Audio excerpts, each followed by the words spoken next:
ಬ್ರಾಹ್ಮಣರಿಗೆ ಜಾತಿ ಪ್ರಮಾಣ ಪತ್ರ ಕೊಡಿಸುವ ಜೊತೆಗೆ ಸರ್ಟಿಫಿಕೇಟ್ ಸೌಲಭ್ಯಗಳನ್ನು ಫಲಾನುಭವಿಗಳಿಗೆ ದೊರಕಿಸಿಕೊಡುವ ನಿಟ್ಟಿನಲ್ಲಿ ಕ್ರಮವನ್ನು ಕೈಗೊಳ್ಳಲಾಗುವುದು ಎಂದು ಅಖಿಲ ಕರ್ನಾಟಕ ಬ್ರಾಹ್ಮಣ ಮಹಾಸಭಾ ರಾಜ್ಯಾಧ್ಯಕ್ಷ ಚುನಾವಣಾ ಅಭ್ಯರ್ಥಿ ಎಸ್ ರಘುನಾಥ್ ಅವರು ಹೇಳಿದರು.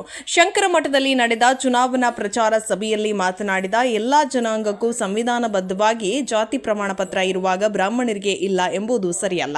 ಹೀಗಾಗಿ ಸರ್ಕಾರದ ಮೇಲೆ ಒತ್ತಡ ತರುವಂತಹ ಕೆಲಸವನ್ನ ವಿಪ್ರ ಸಮುದಾಯಕ್ಕೂ ಕಾಸ್ಟ್ ಸರ್ಟಿಫಿಕೇಟ್ ಕೊಡಿಸಲಾಗುತ್ತದೆ ಎಂದರು. ವೃದ್ಧಾಪ್ಯ ವೇತನ, ವಿದ್ಯಾರ್ಥಿ ವೇತನ, ಶಾಲಾ ಕಾಲೇಜು ಸ್ಥಾಪನೆ ಮಾಡುವ ಸಂಬಂಧ ಈಗಾಗಲೇ ನೀಲಿ ನಕ್ಷೆಯನ್ನ ರಚಿಸಲಾಗಿದ್ದು ಮುಂದಿನ 5 ವರ್ಷದಲ್ಲಿ ಪ್ರಣಾಳಿಕೆಯಲ್ಲಿರುವಂತಹ ಎಲ್ಲಾ ಅಂಶಗಳನ್ನು ಜಾರಿಗೆ ತರಲು ಶ್ರಮಿಸಲಾಗುತ್ತೆ. ಇನ್ನು ಏಪ್ರಿಲ್ 13ರಂದು ರಾಜ್ಯದಾದ್ಯಂತ 20 ಕೇಂದ್ರಗಳಲ್ಲಿ ಚುನಾವಣೆ ನಡೆಯಲಿದ್ದು 38 ಜಿಲ್ಲಾ ಪ್ರತಿನಿಧಿಗಳು ಆಯ್ಕೆಯಾಗಲಿದ್ದಾರೆ.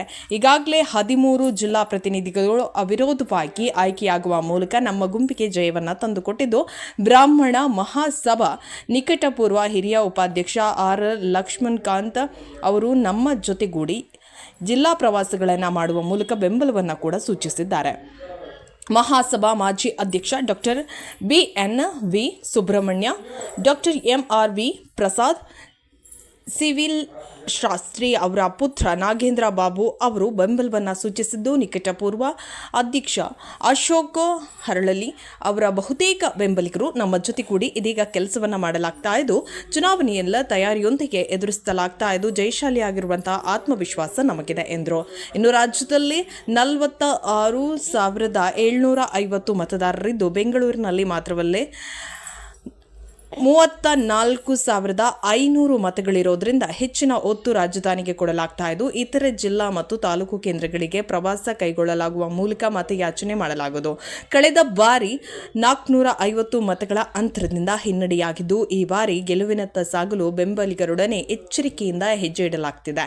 ಇನ್ನು ಕೋಲಾರ ಜಿಲ್ಲಾ ಪ್ರತಿನಿಧಿಗಾಗಿ ಸ್ಪರ್ಧೆ ಮಾಡುತ್ತಿರುವಂತಹ KS ಆನಂದಮೂರ್ತಿ ಅವರು ನಮ್ಮೆಲ್ಲರ ಸಹಮತದ ಅಭ್ಯರ್ಥಿಯಾಗಿದ್ದು ಇವರನ್ನು ಕೂಡ ಬಹುಮತದಿಂದ ಗೆಲ್ಲಿಸುವ ಮೂಲಕ ಬ್ರಾಹ್ಮಣ ಮಹಾಸಭೆಗೆ ಕಳಿಸಬೇಕೆಂದು ಎಸ್ ರಂಗನಾಥ್ ಅವರು ಮನವಿಯನ್ನ ಮಾಡಿಕೊಂಡರು.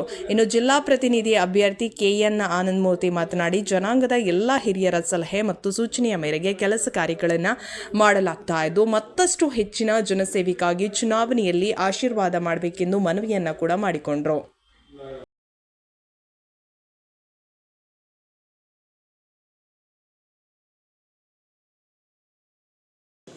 ಅದನ್ನೆಲ್ಲ ತಡಿಬೇಕಾಗಿದೆ. ನಾವು ತುಂಬ ನಮ್ಗೆ ಅವಶ್ಯಕತೆ.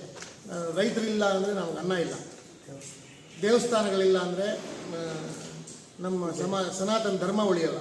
ಆ ಕಾರಣಕ್ಕೆ ಬ್ರಾಹ್ಮಣ್ಯವನ್ನು ಉಳಿಸ್ಕೊಂಡು ನಮ್ಮ ಸನಾತನ ಧರ್ಮವನ್ನು ಉಳಿಸ್ಕೊಂಡು ಮೂಲಭೂತ ಸೌಕರ್ಯಗಳು ಏನು ಸಾಧ್ಯವೋ ಅಷ್ಟು ಕೊಡೋಕ್ಕೆ ಪ್ರಯತ್ನ ಪಡೋಣ. ಶ್ರೀಯುತ ರಘುನಾಥ್ರವರ ಆಶೋತ್ತರಗಳೊಂದಿಗೆ ಈ ಥರ ನನ್ನೊಟ್ಟಿಗೆ ನಮ್ಮ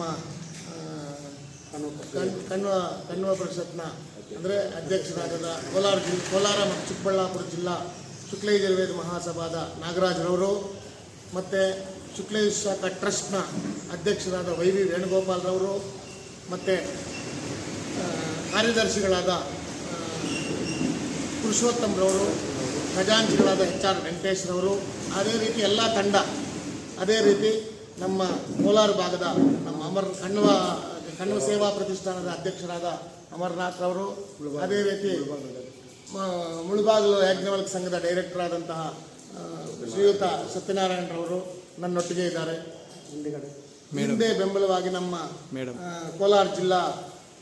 ಕೋಲಾರ ಮತ್ತು ಚಿಕ್ಕಬಳ್ಳಾಪುರ ಶುಕ್ಲಯಜುರ್ವೇದ ಮಹಾಸಭಾದ ಶ್ರೀಯುತ ವೆಂಕಟಸುಬ್ಬಣ್ಣರವರು ಇದ್ದಾರೆ. ಶ್ರೀನಿವಾಸಪುರ ತಾಲೂಕಿನ ಶ್ರೀಯುತ ರಮೇಶ್ ಅವರು ಬಂದಿದ್ದಾರೆ, ಅವರು ನಮ್ಮ ಬೆಂಬಲವಾಗಿದ್ದಾರೆ. ಟೇಕಲ್ ಲಕ್ಷ್ಮೀಶ್ರವರು, ತುಂಬ ಜನ, YS ಕೃಷ್ಣಮೂರ್ತಿ ಅಂತ ಯಲಗುಳಿ ಅವರು ತುಂಬ ತುಂಬ ತುಂಬ ನನಗಿಂತ ಜಾಸ್ತಿ ಅವರು ಅಭಿಮಾನಿ ರಘುನಾಥ್ ಅವರಿಗೆ. ಆಮೇಲೆ ಬಂಗಾರಪೇಟೆ ಬ್ರಾಹ್ಮಣ ಸಂಘದ ಅಧ್ಯಕ್ಷರು, ಯಾಜ್ಞವಲ್ಕ ಸಂಘದ ಅಧ್ಯಕ್ಷರು, ಶಂಕರ ಸೇವಾ ಸಮಿತಿ ಖಜಾಂಚಿಗಳು ಮತ್ತು ನಮ್ಮ ಕೋಲಾರ ಶಂಕರ ಸೇವಾ ಸಮಿತಿ ರಾಮಕೃಷ್ಣರವರು.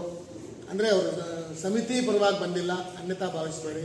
ಅವರು ವೈಯಕ್ತಿಕ, ಅವರು ಸ್ವಂತವಾಗಿ ಅವ್ರು ಹೇಳಿಬಿಟ್ಟಿದ್ದಾರೆ, ನಾನು ಯಾವುದೇ ಕಾರಣಕ್ಕೂ ನಮ್ಮ ಸಮಿತಿ ಹೆಸರು ಹೇಳ್ಕೊಂಡು ನಾನು ಬರಲ್ಲ, ನಾನು ನಿಮ್ಮ ಬೆಂಬಲವಾಗಿರ್ತೀನಿ. ಹಾಗಾಗಿ ಇನ್ನೂ ಅನೇಕರು ನನಗೆ ಪ್ರತಿಯೊಬ್ಬರ ಹೆಸರು ಹೇಳೋಕ್ಕಾಗ್ತಾ ಇಲ್ಲ. KGF ಇಂದ ನಮ್ಮ ಶೇಷಗಿರಿ ರಾಯರು, ಬೇತಮಂಗಲದಿಂದ ನಮ್ಮ ಚಂದ್ರಣ್ಣನವರು, ಮತ್ತು ಅದೇ KGFನಿಂದ ಮುರಳಿಯವರು, ಬಂಗಾರಪೇಟೆಯ ಮುರಳಿಯವರು, ಇವರು ರಾಮಚಂದ್ರ ರಾವ್ರವರು, ತುಂಬ ಜನ ಹೆಸರು ಹೇಳ್ಕೊಳ್ತಾ ಹೋದರೆ ಶ್ರೀನಿವಾಸಪುರದಿಂದ ನಮ್ಮ ಸುನೀಲ್, ನಮ್ಮ ಗೋಪಿನಾಥ್ರವರು, ಅದೇ ರೀತಿ ಸೋಮ್ಯಾಜಿಪಲ್ಲಿ ಗೋಪಾಲಣ್ಣನವರು, ತುಂಬ ಜನ, ಮುಳುಬಾಗಿಲಿಂದ ವಲ್ಲಭಣ್ಣನವರು, ತುಂಬ ಜನ, ಹರೀಶ್ ರವರು, ಆಮೇಲೆ ಅಮೂಲ್ಯ ಕುಮಾರ್ ಅಂತ ಅಯ್ಯರ್ ಸಮುದಾಯದ ನಮ್ಮ ಮುಳುಬಾಗಿಲು ಬ್ರಾಹ್ಮಣ ಸಂಘದ ಮಾಜಿ ಅಧ್ಯಕ್ಷರಾದಂಥ ನಟರಾಜ್ ಅಯ್ಯರ್ರವರು, ಹಾಲಿ ಅಧ್ಯಕ್ಷರಾದಂಥ ವಲ್ಲಂ ಶ್ರೀನಿವಾಸರವರು, ಸೆಕ್ರೆಟರಿ ಆದಂಥ ಹರೀಶ್ ರವರು, ನಂದವೇರ್ಕ ಸಂಘದ KV ನಾಗರಾಜ್ರವರು ಅಧ್ಯಕ್ಷರು, ಮಾಜಿ ಮಾವು ಮಂಡಳಿ ಅಧ್ಯಕ್ಷರು ಮಲ್ನಾಯಕನಹಳ್ಳಿ ವಾಸೂರವರು, ತುಂಬ ಜನ ಹೆಸರು ಹೇಳ್ಕೊಳ್ತಾ ಹೋದರೆ ತುಂಬ ಇಡೀ ಜಿಲ್ಲೆನೇ ನನ್ನ ಪರವಾಗಿದೆಯೇನೋ, ನಾನು ಈಗಾಗಲೇ ಗೆದ್ದಿದ್ದೀನೇನೋ ಅನ್ನೋಂಥ ಭಾಸವಾಗಿದೆ. ಹಾಗೆ ಅಂದ್ಬಿಟ್ಟು ನಾನು ಗೆದ್ದಿದ್ದೀನಿ ಅಂತ ಬೀಗೋಲ್ಲ. ನನ್ನ ಕರ್ತವ್ಯ ಏನಿದೆ, ಖಂಡಿತವಾಗ್ಲೂ ಗೆದ್ದಾಗ್ಲೂ ನಾನು ಈಗೇನು ಮಾತಾಡ್ತಿದ್ದೀನೋ ಇದಕ್ಕೆ ನಡ್ಕೊಳ್ತೀನಿ. ಜನ ಸೇವೆಗೆ ನಾನು ನನ್ನ ಸ್ವಲ್ಪ ಸಮಯವನ್ನು, ಪೂರ್ತಿ ಸಮಯ ನಾನು ಜನಸೇವೆ ಕೊಡೋಕ್ಕಾಗುವಂಥ ಆರ್ಥಿಕ ಸ್ಥಿತಿಯಲ್ಲಿ ನಾನಿಲ್ಲ. ಹಾಗಾಗಿ ನಮ್ಮ ರಘುನಾಥ್ರವರು ಪೂರ್ತಿ ಸಮಯ ಕೊಡೋರಿದ್ದಾರೆ. ಖಂಡಿತವಾಗ್ಲೂ ಅವ್ರಿಗೆ ನಾವು ಬೆಂಬಲವಾಗಿ ನಿಂತು ನಮ್ಮ ಸ್ವಲ್ಪ